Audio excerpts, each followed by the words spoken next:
Don't taboo. For more videos like this one, please subscribe to this channel.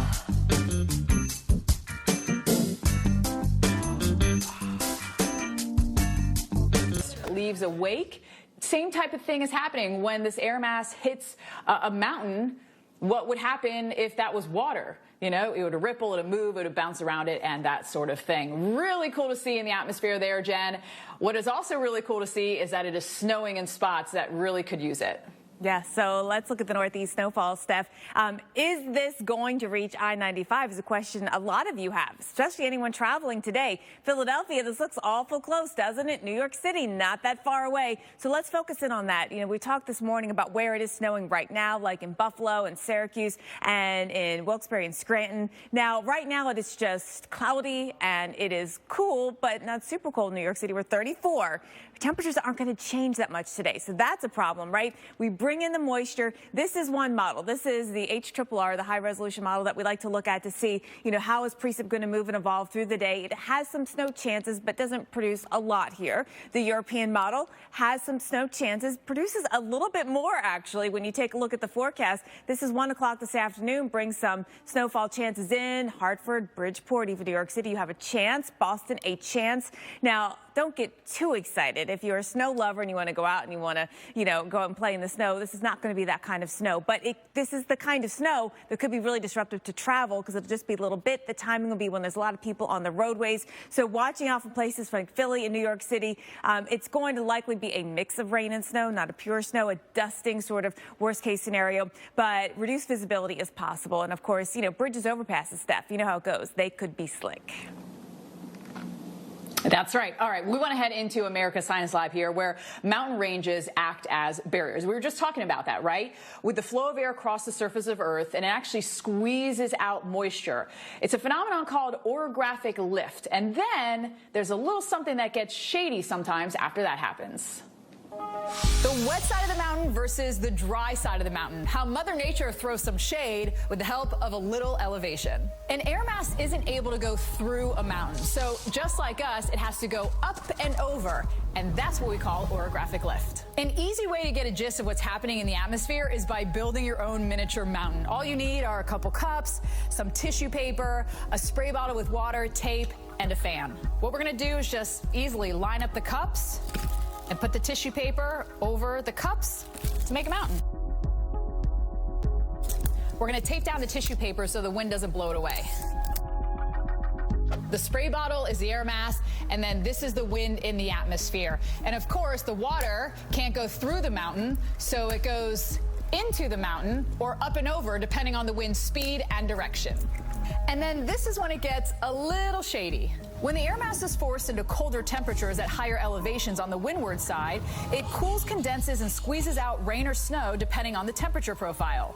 On the leeward side of the mountain, the air mass descends, warms, and dries out, leaving it void of moisture. We call this area the rain shadow. And that's Science with Steph.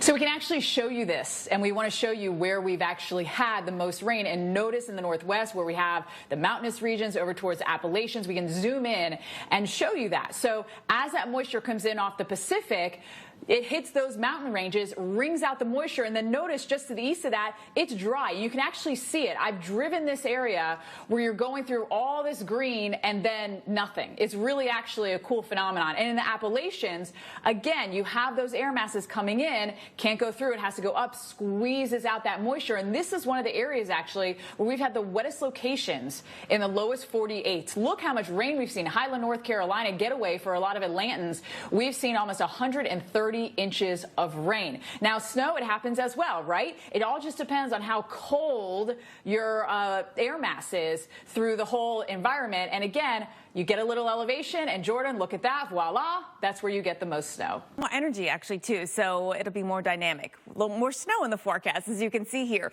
Looking at a wide swath of snow that you're shoveling, you're plowing, going to disrupt travel, watching in parts of Iowa, from Illinois up into Wisconsin, and then northern lower Michigan, we're going to be digging out this weekend with some new snow coming on down. Let me show you how it all plays out. So as we get through the end of the week, we see this dip in the jet stream come in, help pick up that disturbance from the southwest. The cold air air comes south. Here comes our surface low tracking up. And because the system is going to take more of a southern track, it is able to pull up the Gulf moisture. So it comes out of the south. It brings up the moisture with it. The cold air comes in behind it. It's just a perfect recipe to get some snowfall. We're going to see that back into Iowa and into Wisconsin, into Illinois, because that's where the cold air will be. We look first at where it begins, and that's in New Mexico and Colorado. Plenty of cold air here. A lot of the energy further south. So it's really northern New Mexico and the southern Colorado mountains that get some of the biggest snow totals out of this. That's Thursday into Friday. Then Friday into Saturday, we're watching the snow move out. Nebraska, Iowa, places like Kansas City, you're right on that line. You'll spend some time in rain, but then you'll mix in with some snowfall and probably finish with a little bit of all snow.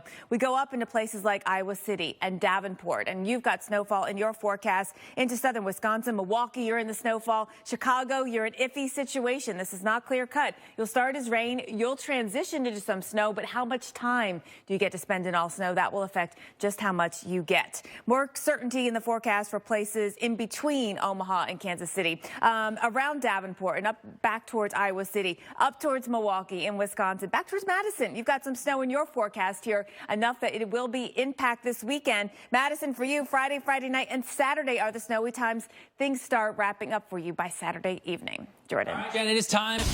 Little midweek snow coating parts of the Northeast. You saw the flakes flying out there. You see that behind me here. You know, not necessarily big snow in the Big Apple, but enough to slow down drivers as fat flakes fell on streets and avenues. And look, you know, maybe making you blink a little bit if you're walking down the street. Now, snow also coating parts of upstate New York and Pennsylvania as yards, trees, fields, and even barns seeing some light accumulation. This is where we got enough to make a snowball. Enough that it looks a lot like the holidays, right? By the way, the state of Pennsylvania's favorite Christmas treat is a gingerbread cheesecake. Now, that's a discussion for another time, and trust me, we'll talk about this list of favorite treats. But first, let's look at some of the snow totals in the Northeast. We're going to put them on the floor for you so you can see who got some of the biggest numbers. You had to go closer to the lakes to do that.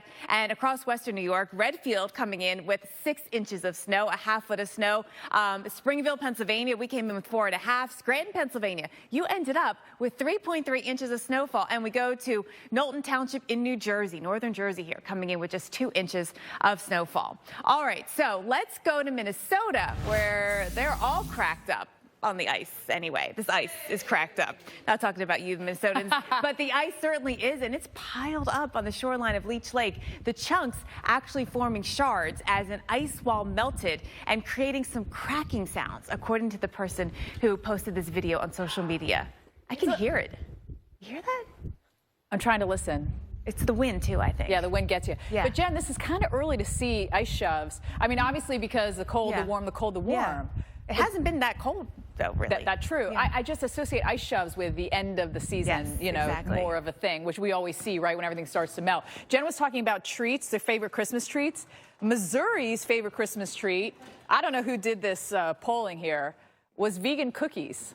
I might have to move to Missouri. I didn't know that I thought you were, there's such a big vegan population there. All right. Swinging the vote there. Yeah, right. Okay, so here's this weekend. Now, something else I want to mention is that we do have the threat for strong winds. Look at these isobars tightly packed. Lines of constant pressure, okay? And the closer they are together, the stronger the winds. So as this low pressure rolls through, it's going to be windy and wet. Now, it all is going to be starting in the Four Corners tonight with the snow, rain on the east side of this. And then tomorrow, it starts to make its move. Chicago, it looks like rain for you. Snow into the higher elevations will pile up into Colorado. But otherwise, we'll get a nice strip. The mitten of Michigan, it looks like where we'll have the highest chance of seeing those foot totals. You know, we'll get that 3 to 5 down here. Some of us a little bit more than that in that sweet spot of the system. And it moves through Saturday night. And then cool air on the backside of this system will be coming on down. So there's our swath. There's our tongue of snow.